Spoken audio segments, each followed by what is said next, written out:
ខាងក្រៅខ្ញុំសិតតែប្រភេទម៉ាស៊ីនបូមទឹកប្រើមកសុទ្ធទាំងអស់ហើយក៏មិនមែនជាប្រភេទម៉ាស៊ីនមកទឹកទេណាបងប្អូនអានេះគ្រាន់តែយើង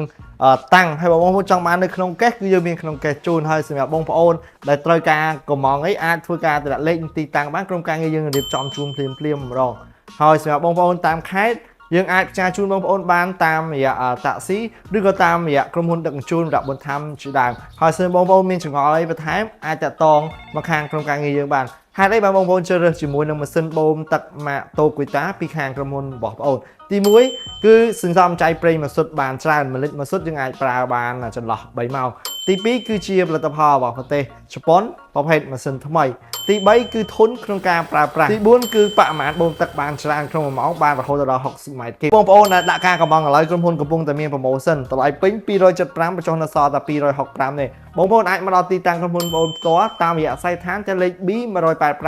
ផ្លូវ 105K សង្កាត់ត្រង់ភ្នំខណ្ឌសែនសុខរាជធានីភ្នំពេញអរគុណបងប្អូនទាំងអស់គ្នាជួបគ្នានៅវីដេអូក្រោយ